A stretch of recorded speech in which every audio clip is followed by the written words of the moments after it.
నమస్కారం. Time to time వార్తలకు స్వాగతం. ముందుగా వార్తల్లోని ముఖ్యాంశాలు. అరకు కౌని మిల్లెట్ ఫుడ్ మెనూను ఆవిష్కరించిన చంద్రబాబు, గిరిజన ఆర్గానిక్ మిల్లెట్ వంటకాలను ప్రోత్సహించిన సీఎం, మిల్లెట్ ఆహారంతో గిరిజన రైతులకు మార్కెట్ అవకాశాలు, అరకు మిల్లెట్ వంటకాలను రుచి చూసిన సీఎం. రైతులకు 24 గంటల కరెంట్ ఇవ్వాలని డిమాండ్ చేసిన హరీష్, రైతులకు కేవలం 12 గంటలే కరెంట్ వస్తోందన్న హర్షిత్, విద్యుత్ అంతరాయాలపై ప్రభుత్వాన్ని నిలదీత, రైతు బంధు వెంటనే విడుదల చేయాలని డిమాండ్.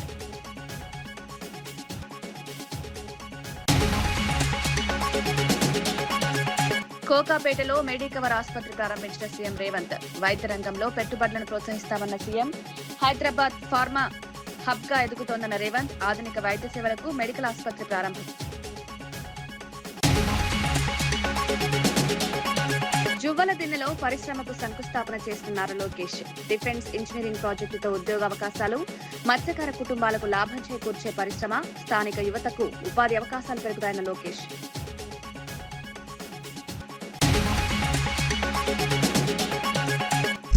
జగన్ వ్యాఖ్యలపై తీవ్రంగా స్పందించిన మంత్రి పయ్యావుల, కూటమి ప్రభుత్వంపై ఆరోపణలు అసత్యమన్న కేశవ, అధికారాన్ని కోల్పోయిన బాధతో వ్యాఖ్యలు చేశారని వ్యాఖ్య, ప్రజలను తప్పుదోవ పట్టించొద్దని మంత్రి. గిరిజనుల సాంప్రదాయ ఆహారాన్ని ప్రోత్సహించే లక్ష్యంతో రూపొందించిన అరకు కౌని పేరుతో తొలి గిరిజన ఆర్గానిక్ మిల్లెట్ ఫుడ్ మెనూను ముఖ్యమంత్రి చంద్రబాబు ఆవిష్కరించారు. గిరిజనులు పండించిన కొర్రలు, రాగులు, సామలు, కాకిజొన్నలు, గంట్ల, మొక్కజొన్న, కొండకందులు, రాజ్మా వంటి ధాన్యాలతో తయారైన వివిధ వంటకాలను ఈ కార్యక్రమంలో ప్రదర్శించారు. కొర్ర పాయసం, రాగి చపాతి, చామల పులిహోర, కాంట్ల అంబలి, కార్న్ వడ, తూర్డాల్ కర్రీ వంటి వంటకాలను పరిశీలించి రుచి చూశారు. గిరిజనుల ఆహార సాంప్రదాయాలను గౌరవిస్తూ మిల్లెట్ ఆధారిత ఆరోగ్యకరమైన ఆహారాన్ని మరింత ప్రోత్సహించాలని సూచించారు. ఈ కార్యక్రమం ద్వారా గిరిజన రైతులకు మార్కెట్ అవకాశాలు పెరుగుతాయని అధికారులు తెలిపారు.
రైతులకు ఇచ్చిన హామీల విషయంలో ప్రజలు నిజాన్ని గుర్తించాలంటూ వైఎస్ఆర్సీపీ నేత ఎంవీఎస్ నాగిరెడ్డి వ్యాఖ్యానించారు.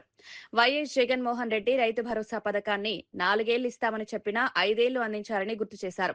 కానీ ప్రస్తుత ప్రభుత్వం పీఎం కిసాన్ కు అదనంగా ప్రతి రైతుకు 20,000 రూపాయల అన్నదాత సుఖీభవ కింద ఇస్తామని చెప్పి తొలి ఏడాది అమలు చేయలేదని విమర్శించారు. రైతుల సంక్షేమంపై ఎవరు నిజంగా పనిచేస్తున్నారో ప్రజలు ఆలోచించాలని సూచించారు. ప్రభుత్వానికి వచ్చిన వెంటనే 12,500ని 13,500కి పెంచి మొదటి సంవత్సరం కూడా ఇచ్చి ఇవ్వని హామీని కూడా అమలు చేసింది జగన్మోహన్ రెడ్డి గారు. సరే, మీరేం చెప్పారు? సో అన్నదాత సుఖీభావ పేరుతో ఇదే పథకాన్ని ఇదివరకున్న పథకంతో సంబంధం లేకుండా ప్రతి రైతుకి 20,000 రూపాయలు ఇస్తాము అని చెప్పి సో ముఖ్యమంత్రి గారు మాట్లాడిన బయటలు ఇప్పటికీ కూడా సోషల్ మీడియాలో ఉన్నాయి. దాని ప్రకారం సో మేము జగన్మోహన్ రెడ్డి గారి టైంలో 53,88 లక్షల మందికి 5 సంవత్సరాల్లో 34,288 కోట్లు రైతు భరోసా కింద ఇవ్వడం జరిగింది. సో ఇప్పుడు ఈ ప్రభుత్వం మొట్టమొదటి సంవత్సరం అసలు ₹1 ఇవ్వాల అంటే 4 సంవత్సరాలే ఇస్తానని 5 సంవత్సరాలు ఇచ్చినా ఆయన అబద్ధం ఆడినట్ట. 5 సంవత్సరాలు అసలు 20,000 కాడికి ప్రతి రైతుకి ఇస్తానని చెప్పి మొదటి సంవత్సరం అసలు రాష్ట్ర ప్రభుత్వం మొత్తం ఎగ్గొట్టడం అబద్ధం ఆడినట్ట. ఒక్కసారి రైతు సోదరులారా ఆలోచించండి. సో విజ్ఞతతో ఆలోచించాలి, ఎవరు ప్రజల్ని మోసం చేస్తున్నారు, ఎవరు ప్రజలకు న్యాయం చేశారు అనేది. అలాగే అసలు మొత్తం తీసుకుంటే ఇప్పుడు ఇది మొదటి సంవత్సరంలో అసలు ఎక్కడా కూడా రాష్ట్ర ప్రభుత్వం ఇవ్వలేదు. కేంద్ర ప్రభుత్వం విడుదల చేసినది కూడా 41,22,499 మందికి మాత్రమే కేంద్ర ప్రభుత్వం పిఎం కిసాన్ విడుదల చేసింది. ఇది 24-25లో. ఇక 25-26లోకి వచ్చేటప్పటికి మొదటి ఇన్స్టాల్మెంట్లో ఇక్కడ కూడా మళ్ళీ అన్నదాత సుఖీభావానేమో 46.86 లక్షల మంది, కోట్లు కాదు 86 లక్షల మంది, 46,86,000 మందికి 5,000 కాడికి 2,343 కోట్లు రాష్ట్ర ప్రభుత్వం విడుదల చేసింది. పిఎం కిసాన్లోకి వచ్చేటప్పటికి 41,22,499 మంది రైతులకి 2,000 కాడికి 824 కోట్లే విడుదల చేశారు. అంటే ఇక్కడ 53,58,000 మంది రైతుల నుంచి రాష్ట్ర ప్రభుత్వం ఏమో 46,86,000 మందికి తీసుకొచ్చింది. పిఎం కిసాన్లోనేమో 41,22,000 మందికి పిఎం కిసాన్. అసలు ఈ రెండు ఎట్లా కలిసినాయి? మీరు చెప్పేది మళ్ళీ మీరు విడుదల చేశామని మొదటి వాయిదా కూడా 3,167 కోట్లు విడుదల చేశామన్నది కూడా ఈ 46.86 లక్షల మందికి 5,000, 41.22 లక్షల మందికి 2,000తో కలిపి మీరు చెప్పారు. ఇక రెండవ ఇన్స్టాల్మెంట్ కూడా తీసుకుంటే కూడా సేమ్ ఇష్యూ, అంటే 5,64,000 మందికి మీకు కేంద్ర ప్రభుత్వం విడుదల చేసే పిఎం కిసాన్కి మధ్యన తేడా ఉంది. మీరు జగన్మోహన్ రెడ్డి గారు విడుదల చేసిన దాంట్లో తీసుకుంటే దగ్గరగా 7 లక్షల మందికి మీరు అసలు అన్నదాత సుఖీభావ ఇవ్వట్లేదు. కౌలు రైతులకి ఇస్తామన్నారు, ఎక్కడ కూడా కౌలు రైతులకు ఇవ్వటం లేదు. ఇక రెండో ఇన్స్టాల్మెంట్ కూడా సేమ్ ఇష్యూ జరిగింది. సో రాష్ట్ర ప్రభుత్వం ఏమో 46.85 లక్షల మందికి ఈ ఇష్యూ చేసింది. అది అన్నదాత సుఖీభావ కింద 2,342.92 కోట్లు. పిఎం కిసాన్ దగ్గరికి వచ్చాడు రెండో ఇన్స్టాల్మెంట్లో మళ్ళీ 39.60 లక్షల మందికే వచ్చేశారు. అంటే 41.22 నుంచి రెండో ఇన్స్టాల్మెంట్లో 39.60 లక్షల మందికే వచ్చేశారు. అంటే ఇది వైఎస్ఆర్సీపీ విలువలు విశ్వసనీయతకు ప్రతీకగా నిలిచిందని పార్టీ అధ్యక్షుడు వైఎస్ జగన్మోహన్ రెడ్డి తెలిపారు. తాడేపల్లిలోని పార్టీ కేంద్ర కార్యాలయంలో జరిగిన ఆవిర్భావ దినోత్సవ కార్యక్రమంలో పాల్గొన్నారు. మహానేత వైఎస్ రాజశేఖర రెడ్డి విగ్రహానికి పూలమాల వేసి నివాళులర్పించారు. వైఎస్ఆర్సీపీ తన ఒక్కరిదే కాదని కోట్లాది అభిమానుల పార్టీ అని స్పష్టం చేశారు.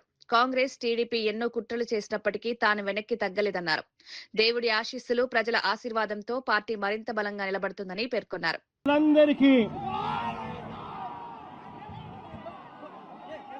నాయకులందరికీ ఈరోజు మన పార్టీ ఈరోజు ఆవిర్భవించి 15 సంవత్సరాలు కావస్తా ఉంది. 2011 మార్చి 12వ తారీఖున పుట్టిన ఈ పార్టీ ఈ రోజుకి 15 సంవత్సరాలు పూర్తయి ఈరోజు దేశంలోనే వైఎస్ఆర్ కాంగ్రెస్ పార్టీ అన్నది ఒక మార్క్. ఈరోజు దేశ రాజకీయాలలో ఈరోజు ప్రబలంగా కనిపిస్తా ఉన్న మార్కు. 15 సంవత్సరాల కిందట ఈ పార్టీ ఎలాంటి పరిస్థితిలో పుట్టింది అన్నది మనం అందరం కూడా ఒక్కసారి జ్ఞాపకం తెచ్చుకుంటే, ఈ పార్టీ ఆ రోజు నల్ల కాలువలో ఇచ్చిన ఒక మాట ఈరోజు వైఎస్ఆర్ కాంగ్రెస్ పార్టీ స్థాపనకు, ఎదుగుదలకు కారణమైంది. ఆ ఒక్క మాట.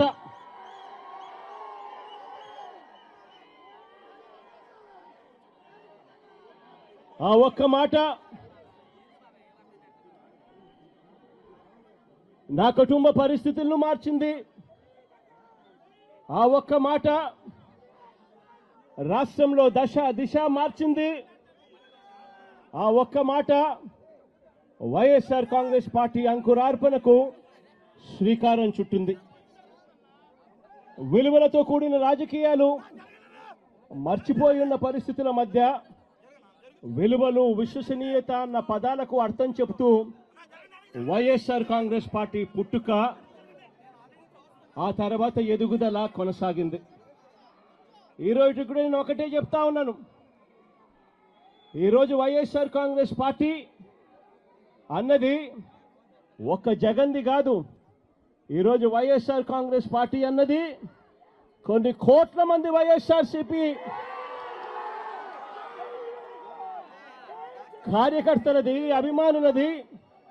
వైఎస్ఆర్ని గుండెల్లో పెట్టుకొని చూసుకుంటున్న నా కుటుంబ సభ్యులది అని చెప్పి గర్వంగా చెప్తాను నేను. రాష్ట్ర ప్రభుత్వం రైతులకు 24 గంటల కరెంట్ ఇస్తున్నామని చెప్తున్నప్పటికీ వాస్తవంగా కేవలం 12 గంటలే వస్తోందని బీఆర్ఎస్ నేత హరీష్ రావు విమర్శించారు. జహీరాబాద్ నియోజకవర్గంలోని కోహీర్ మండలం దిగ్వాల్ సబ్స్టేషన్ ను ఆకస్మికంగా సందర్శించి పరిస్థితిని పరిశీలించారు. రైతులు పలుమార్లు కరెంటు ట్రిప్ అవుతోందని ఫిర్యాదులు చేస్తున్నారని తెలిపారు. రైతు ప్రభుత్వం మాటల్లో ఉంటున్నప్పటికీ చేతల్లో రైతులకు అన్యాయం జరుగుతుందని విమర్శించారు. రైతులకు నిరంతర విద్యుత్ సరఫరా చేయాలని, కొత్త వ్యవసాయ కలెక్షన్లు రావాలని డిమాండ్ చేశారు. రైతు బంధు వెంటనే విడుదల చేయాలని కూడా ప్రభుత్వాన్ని కోరారు. కరెంటు మాత్రమే వస్తా ఉంది. ఆ ఇచ్చిన 12 గంటల్లో కూడా 4-5 సార్లు ట్రిప్ కావడం వల్ల రైతాంగం తీవ్రమైన ఇబ్బంది ఎదుర్కొంటున్నారని చెప్పి పత్రికల్లో కూడా వార్తలు వచ్చాయి. రైతులు కూడా మాకు ఫోన్ చేసి మాట్లాడడం జరిగింది. సరే, ఈరోజు మాణిక్రావు గారు, నేను, చింతా ప్రభాకర్ గారు సర్ప్రైజ్ విజిట్ లో బిగ్వాల్ 33/11 kV సబ్ స్టేషన్స్ రావడం జరిగింది. ఇప్పుడే లాగ్ బుక్ చూశాం. 10వ తేదీ కరెంట్ ఎప్పుడు పోయింది అంటే 10వ తేదీ సాయంత్రం 4 గంటలకు 3 ఫేజ్ కరెంట్ తీసేశారు.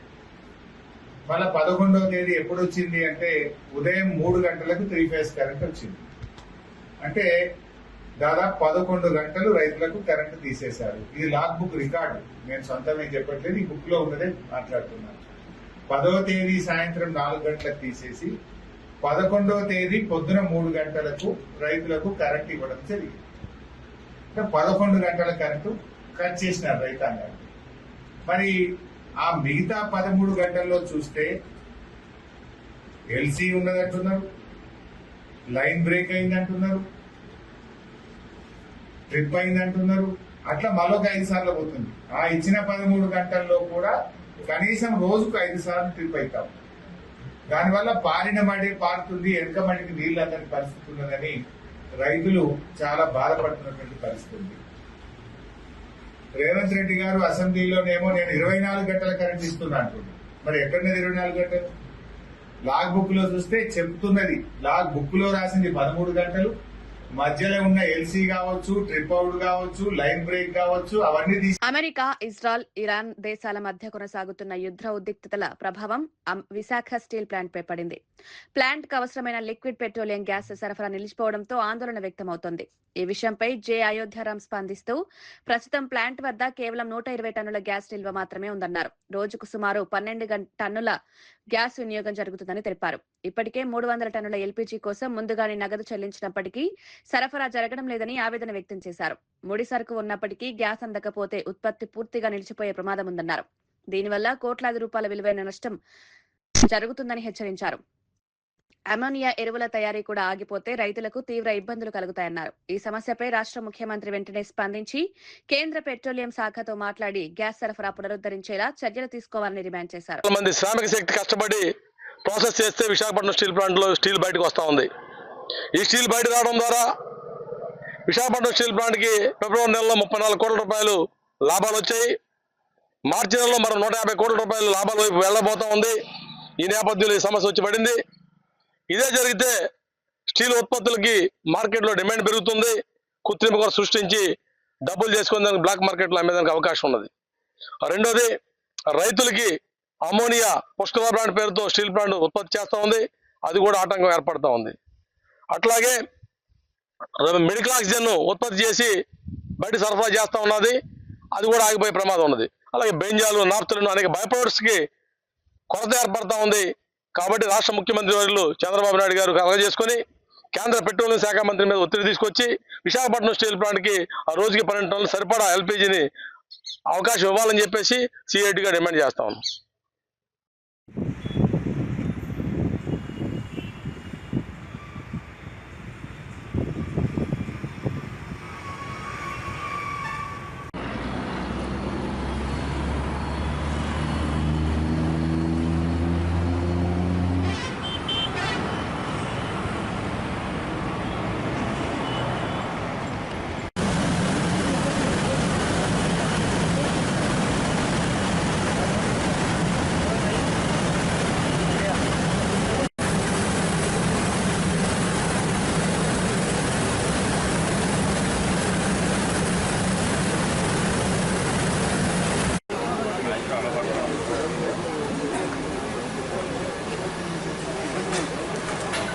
రాష్ట్రంలో కాంగ్రెస్ ప్రభుత్వం ప్రజాస్వామ్య వ్యవస్థను గౌరవించడం లేదని మాజీ ఎమ్మెల్సీ కర్నె ప్రభాకర్ విమర్శించారు. రాజ్యాంగం, కోర్టులు, ప్రజా తీర్పు పట్ల కూడా గౌరవం లేదని అన్నారు. ఆమనగల్, తొర్రూర్, కేతనపల్లి, జనగాం, ఇబ్రహీంపట్నం వంటి పలు మున్సిపాలిటీల్లో బీఆర్ఎస్ గెలిచినా ప్రభుత్వం పోలీసులను అడ్డం పెట్టుకుని అధికారాన్ని కైవసం చేసుకునే ప్రయత్నం చేస్తోందని ఆరోపించారు. ప్రజలు ఇచ్చిన తీర్పును గౌరవించకుండా ప్రభుత్వ వ్యవహారం కొనసాగుతోందని విమర్శించారు. ప్రజాస్వామ్యాన్ని కాపాడాల్సిన బాధ్యత ప్రభుత్వానిదేనని కర్నె ప్రభాకర్ స్పష్టం చేశారు. దాదాపుగా మేము స్ట్రైట్ గా మొన్నటి మున్సిపల్ ఎన్నికల్లో 28 నుండి 30 మున్సిపాలిటీల్లో గెలిచినాం. ఇప్పటివరకే వచ్చినటువంటి ఫలితాలను బట్టి 18, దాదాపుగా మేము గెలిచినటువంటి వాటిని కూడా తొర్రూరు లాంటిది, ఆమనగల్లు, కేతనపల్లి, జనగామ, ఇబ్రాహీంపట్నం, ఈ విధంగా దాదాపు 10-12 స్థానాల్లో కూడా గెలిచినటువంటి దాన్ని అప్రజాస్వామికంగా, అక్రమంగా పోలీసులని ఉపయోగించుకొని చాలా దుర్మార్గమైనటువంటి రీతిలో ఈ ప్రభుత్వం వ్యవహరించడం చాలా దుర్మార్గము. అదే కాదు, సాక్షాత్తు చట్టాలను గౌరవించాల్సినటువంటి స్పీకర్ గారు కూడా ఏకగ్రీవంగా బీఆర్ఎస్ కౌన్సిలర్ గెలిస్తే వికారాబాద్ లో సర్టిఫికెట్ తీసుకోక ముందుకే ఆయన మెడలో కాంగ్రెస్ కండువా కప్పడం అనేటువంటిది ఏ రకంగా రాజ్యాంగ హక్కులని ఈ స్పీకర్ గారు గౌరవిస్తున్నారో చాలా స్పష్టంగా అర్థమవుతున్నది. మేము సూటిగా ఈ ప్రభుత్వాన్ని అడుగుతా ఉన్నాం. ఇవాళ కేతనపల్లి కావచ్చు, ఇబ్రాహీంపట్నంలో 3 వారాల్లో ఎన్నికలు నిర్వహించాలని కోర్టు చెప్తే 3వ తేదీన ఇబ్రాహీంపట్నం తీర్పు వచ్చింది, ఆర్డర్ వచ్చింది. అదేవిధంగా 10వ తేదీన కేతనపల్లికి సంబంధించింది. మరి 3వ తేదీన వెలువడ్డటువంటి ఇబ్రాహీంపట్నం ఆర్డర్ లో చాలా స్పష్టంగా ఇప్పటికే ఎన్నికల ప్రక్రియ కంప్లీట్ అయింది. అక్కడ వెలువరించాల్సింది కేవలం ఎన్నికల కమిషన్ చైర్మన్ ని మాత్రం ప్రకటించాల్సినటువంటి అవసరం ఉన్నది. దాన్ని కూడా తాత్సారం చేస్తా ఉన్నారు. ఇంకా దుర్మార్గం ఏంటంటే అక్కడ 13 సీట్లు గెలుచుకుని ఉన్నాం మేము ఇబ్రాహీంపట్నంలో, 7 మాత్రమే కాంగ్రెస్ పార్టీ గెలిచింది. దుర్మార్గంగా దాన్ని గుంజుకునేటువంటి ప్రయత్నం చేస్తా ఉన్నారు. ఇప్పటికి నెల 15 రోజులుగా ఒక ప్రహసనంగా కొనసాగుతా ఉన్నది. అదే కాదు, కేతనపల్లిలో దాదాపు 14 స్థానాల్లో మేము గెలిస్తే 7 స్థానాల్లో మాత్రమే కాంగ్రెస్ గెలిస్తే అక్కడ అక్రమంగా మా పార్టీ మాజీ పార్లమెంట్ సభ్యుడు, మా పార్టీ మాజీ శాసనసభ్యుడు బాల్క సుమన్ గారి పైన అక్రమ కేసులు పెట్టి దాదాపు 16 రోజులు. దేశంలో కోవిడ్ లాంటి మరో పెద్ద సంక్షోభం వచ్చే ప్రమాదం ఉందని కాంగ్రెస్ నేత రాహుల్ గాంధీ హెచ్చరించారు. గ్యాస్, పెట్రోల్ తో పాటు అన్ని ఇంధనాలు భవిష్యత్తులో సమస్యగా మారే అవకాశం ఉందన్నారు. దీనికి ప్రధాన కారణం దేశ ఇంధన భద్రత దెబ్బతినడం, లోపభూయిష్ట విదేశాంగ విధానమని విమర్శించారు. అంతర్జాతీయ పరిస్థితులను దృష్టిలో ఉంచుకుని ప్రభుత్వం ముందస్తు చర్యలు తీసుకోవాలని సూచించారు. ఇంధన రంగంలో సరైన వ్యూహాలు అమలు చేయకపోతే దేశ ఆర్థిక వ్యవస్థపై ప్రభావం పడే అవకాశం ఉందని తెలిపారు. इसके बारे में मैं बोलना चाह रहा था, बट कोई नया प्रोसीजर चालू हुआ है कि मंत्री पहले डिसाइड करेगा, फिर मैं बोलूंगा, फिर मंत्री रिप्लाई करेगा. तो ठीक है, let's see what happens. But basically main चीज क्या है, that gas is going to be a problem, petrol is going to be a problem, all fuel is going to be a problem. Because essentially our energy security has been compromised. Flawed foreign policy has created this problem. Now, it doesn't matter. अभी क्या करना है? अभी prepare करना है. अभी आपके पास थोड़ा सा टाइम है, तो सरकार को, प्रधानमंत्री को एकदम प्रिपरेशन शुरू कर देनी चाहिए, क्योंकि अगर प्रिपरेशन नहीं की तो फिर करोड़ों लोगों का जबरदस्त नुकसान होगा. कोविड के जैसे कोविड से निपट लिया था वैसे ही निपट लेंगे. राहुल जी वो कह रहे हैं कि जैसे कोविड से it's a much bigger issue. It's a much bigger issue than oil is being allowed, oil is not being allowed. This is this war is fundamentally about the current world order. Right? This is a much bigger thing than Iran is allowing us to allow fuel, not allow fuel. We are going into an unstable time. When you go into an unstable time, you have to change your mindset. You cannot have the same mindset, right? So what I'm suggesting to the government is that they now start to think deeply about what are the possibilities and what do we have to do to make sure that हमारे लोगों को नुकसान ना हो. I'm not making any political statement. I'm just saying that I can see that a big problem is coming, right? And सुनिए, और अगर ये ईरान के लेवल पे अभी रिजॉल्व हो जाए तब भी ये प्रॉब्लम नहीं जा रहा है, क्योंकि दुनिया बदल रही है, स्ट्रक्चर बदल रहा है। तो हमें माइंडसेट बदलना है, और अगर हम माइंडसेट नहीं बदलेंगे, क्लैरिटी से काम नहीं करेंगे और हिंदुस्तान की रक्षा, हिंदुस्तान को सेंटर बना के नहीं करेंगे तो प्रॉब्लम होगा। वो तो कह रहे हैं कि ऐसे कोविड के साथ निपट लिए, प्रधानमंत्री ने कल कहा कि ऐसे कोविड से निपट लिए, हम तो इससे भी निपट लेंगे। देखिए आप कुछ भी कह सकते हैं, there is a central problem here and I've been saying the problem is the Prime Minister is not able to function as the Prime Minister of India, and there's a reason for it, right? He's trapped now. Anyway, he still needs to make sure currently that the people of India are protected. He needs to make sure that our energy security is managed by us, that we are taking the decisions about our energy security, right? So that's all I'm saying.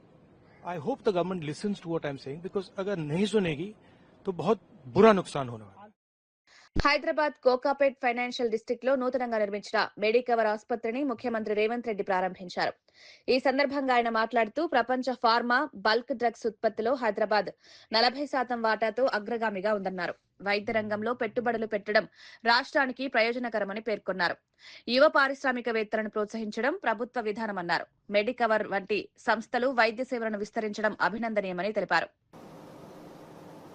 ఎందుకు ప్రతి ప్రారంభోత్సవ కార్యక్రమానికి నేను హాజరవుతున్నా అంటే, younger జనరేషన్ని commitment, కన్విక్షన్తో వృత్తిని నిర్వహిస్తున్న వాళ్ళని గుర్తించాలి, ప్రోత్సహించాలి అనేది తెలంగాణ రాష్ట్ర ప్రభుత్వం యొక్క విధానము. ఆ విధానానికి లోబడి ఈరోజు మీరు నిర్వహిస్తున్నందుకు మిమ్మల్ని మనస్ఫూర్తిగా నేను అభినందిస్తున్న తెలంగాణ రాష్ట్ర ప్రభుత్వం తరఫున. ఈ దేశంలో ముఖ్యంగా హైదరాబాద్ నగరానికి ఒక ప్రత్యేకత ఉన్నది. చాలామందికి చాలా విషయాలు తెలిసి ఉన్నా సమయానికి గుర్తు రావు. ఈరోజు ఈ దేశంలోనే కాదు ప్రపంచంలోనే ఫార్మా బల్క్ డ్రగ్స్లో హైదరాబాద్కి ఒక ప్రత్యేకమైన స్థానం ఉంది. ఈ దేశం ఉత్పత్తి చేసే బల్క్ డ్రగ్స్లో అవర్ షేర్ ఈజ్ 40%. హైదరాబాద్ నుంచి ఈరోజు బల్క్ డ్రగ్స్ ఉత్పత్తిలో 40% మన రాష్ట్రము, మన నగరం యొక్క వాటా ఉన్నది అని అంటే, అదేవిధంగా మన ప్రపంచమే ఒక సంక్షోభాన్ని ఎదుర్కొన్నది. కోవిడ్ 2019 కోవిడ్ ఎలా ఉంటుందో, ఎలా వస్తుందో, ఎవరికి వస్తుందో, దీన్ని ఎవరు పరిష్కరించగలరో అని ఎవరికీ అర్థం కాని పరిస్థితిలో ప్రపంచంలో 4 కోవిడ్ వ్యాక్సిన్స్ని ఉత్పత్తి చేస్తారు. దేశంలో గృహ వినియోగ గ్యాస్ సిలిండర్ల కొరత లేదని కేంద్ర పెట్రోలియం శాఖ మంత్రి హర్దీప్ సింగ్ పూరి స్పష్టం చేశారు. లోక్సభలో సభ్యుల ప్రశ్నలకు సమాధానమిచ్చారు. దేశంలో పెట్రోల్, డీజిల్, ఏటీఎఫ్ సరఫరాలో ఎలాంటి ఆటంకాలు లేవని తెలిపారు. దేశంలోని రిఫైనరీలు పూర్తి సామర్థ్యంతో పనిచేస్తున్నాయని విమర్శించారు. గల్ఫ్ దేశాల నుంచి అవసరమైన మేరకు గ్యాస్ దిగుమతి చేసుకుంటున్నామన్నారు. గ్యాస్ సరఫరాపై అపోహలు అవసరం లేదని స్పష్టం చేశారు. గ్యాస్ సిలిండర్లను బ్లాక్ మార్కెట్లో విక్రయించే వారిపై కఠిన చర్యలు తీసుకుంటామని హెచ్చరించారు.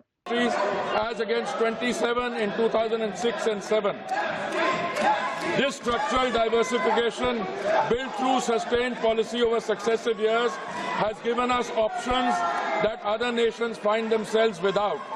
Refineries are operating at high capacity utilization. In several cases, they are exceeding 100%.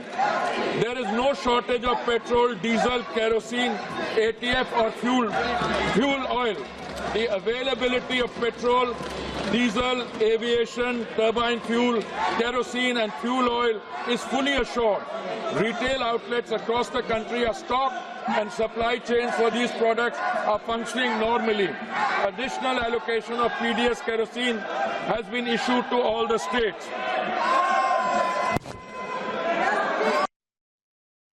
గ్రామాల అభివృద్ధికి ప్రభుత్వం అందించే నిధులను సక్రమంగా వినియోగించాలని మంత్రి పొంగులేటి శ్రీనివాసరెడ్డి సర్పంచ్లకు సూచించారు. ఖమ్మంలో నిర్వహించిన సర్పంచ్ల శిక్షణ కార్యక్రమంలో పాల్గొని మాట్లాడారు. ప్రజాప్రతినిధులు ప్రజల నమ్మకాన్ని నిలబెట్టుకునే విధంగా పనిచేయాలని సూచించారు. గ్రామాల్లో అభివృద్ధి పనులు పారదర్శకంగా జరగాలని పేర్కొన్నారు. కూసుమంచిలో ముస్లిం మహిళలకు కుట్టు మిషన్లు, రంజాన్ తోఫాలను పంపిణీ చేశారు. ఇందిరా మహిళా శక్తి పథకంపై మహిళలకు అవగాహన కల్పించారు. మన సొంత డబ్బుని ఎలానైతే సద్వినియోగం చేస్తామో, దుర్వినియోగం కాకుండా ఆ డబ్బుకి కాపలాగా మనం ఉంటామో, ప్రజాప్రతినిధులుగా ప్రజల దీవెనలతో ఉన్న మనందరం ఆ డబ్బుకి కాపలాదారులుగా ఉండి ప్రజలకి మంచి జరిగే విధంగా చట్ట పరిధిలో చట్టంలో ఉన్న అంశాలకు అనుగుణంగా ఆ డబ్బుని సద్వినియోగం చేయాలని మనస్ఫూర్తిగా ముఖ్యంగా నా సర్పంచుల్ని ఈ వేదిక ద్వారా అభ్యర్థిస్తున్నాను. నెల్లూరు జిల్లా జువ్వలదిన్నెలో సాగర్ డిఫెన్స్ ఇంజనీరింగ్ పరిశ్రమకు మంత్రి నారా లోకేష్ శంకుస్థాపన చేశారు. ఈ ప్రాజెక్టు ద్వారా సుమారు 25,000 మత్స్యకార కుటుంబాలకు లబ్ధి చేకూరుతుందన్నారు. మొదటి దశలో 45 కోట్ల రూపాయల పెట్టుబడితో 750 మందికి ఉపాధి అవకాశాలు కల్పించనున్నట్లు చెప్పారు. ప్రపంచ స్థాయి మెరైన్ కంపెనీలు రావడం వల్ల స్థానిక యువతకు మంచి అవకాశాలు లభిస్తాయని పేర్కొన్నారు. మత్స్యకారుల సంక్షేమానికి ప్రభుత్వం కట్టుబడి ఉందని స్పష్టం చేశారు. ఈ ప్రాజెక్టుతో ప్రాంతీయ అభివృద్ధికి కొత్త అవకాశాలు ఏర్పడతాయని మంత్రి నారా లోకేష్ తెలిపారు. Close to the fishermen, but what is more exciting for me is close to 41,000 tons of fish landing is expected to happen here in the fishing harbor. So I'd like to reassure the fishermen here. మా మత్స్యకార సోదరులందరికీ ఒకటే చెప్పదలుచుకున్నా, మిమ్మల్ని చూసుకునే బాధ్యత ప్రజా ప్రభుత్వంది. మీకు ఎలాంటి సందేహం అవసరం లేదు. ఎందుకంటే ఆచితూచి భారతదేశంలోనే కాదు ప్రపంచంలో అద్భుతమైన ఒక మ్యారిటైమ్ కంపెనీని ఈరోజు మనం తీసుకొస్తాం జరిగింది. వీళ్ళు ఒక పక్కన డిఫెన్స్ తయారు చేస్తూ మనకు కూడా అండగా నిలబడతారు. మన సంపద మనకి ఎట్లా ఉపాధి పెంచే దాంట్లో కూడా వాళ్ళు అన్ని రకాలుగా సహకరిస్తారని ఈ సభాముఖంగా మా మత్స్యకార సోదరులకి నేను హామీ ఇస్తున్నా. And companies like Sagar Defense will keep us safe, will keep our families safe. Fishermen children are very well educated. They work very hard. Yes, there are skilled youngsters. There are youngsters here who have, done engineering and maritime technology. There are youngsters here who are IT professionals who are looking for opportunities. So please give an earnest chance for our youngsters here in Kavali to prove their mettle, in Nellore district to prove their mettle and work hard. And I truly believe that this is just the beginning. But then companies come where talent is, apart from infrastructure. Infrastructure we can provide. We have amazing talent. But I will lean on to you to help us create the required curriculum. వార్తలు ముగించే ముందు ముఖ్యాంశాలు మరోసారి. Araku కౌని millet food మెనూను ఆవిష్కరించిన చంద్రబాబు, గిరిజన organic millet వంటకాలను ప్రోత్సహించిన CM. Millet ఆహారంతో గిరిజన రైతులకు మార్కెట్ అవకాశాలు. అరకు మిల్లెట్ వంటకాలను రుచి చూసిన సీఎం. రైతులకు 24 గంటల కరెంట్ ఇవ్వాలని డిమాండ్ చేసిన హరీష్. రైతులకు కేవలం 12 గంటలే కరెంట్ వస్తోందన్న హర్షిత్. విద్యుత్ అంతరాయాలపై ప్రభుత్వాన్ని నిలదీత. రైతు బంధు వెంటనే విడుదల చేయాలని డిమాండ్.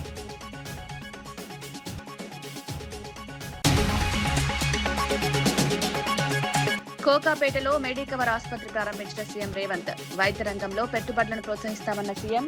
హైదరాబాద్ ఫార్మా హబ్ గా ఎదుగుతోందన్న రేవంత్. ఆధునిక వైద్య సేవలకు మెడికల్ ఆసుపత్రి ప్రారంభం.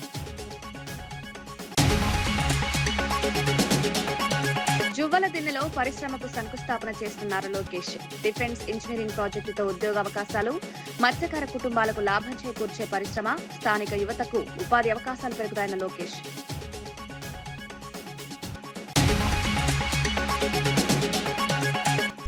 జగన్ వ్యాఖ్యలపై తీవ్రంగా స్పందించిన మంత్రి పయ్యావుల. కూటమి ప్రభుత్వంపై ఆరోపణలు అసత్యమన్న కేశవ. అధికారాన్ని కోల్పోయిన బాధతో వ్యాఖ్యలు చేశారని వ్యాఖ్య. ప్రజలను తప్పుదోవ పట్టించొద్దని మంత్రి. ఇవి ఈనాటి వార్తా విశేషాలు. మరో బులెటిన్లో మళ్ళీ కలుద్దాం. నమస్కారం.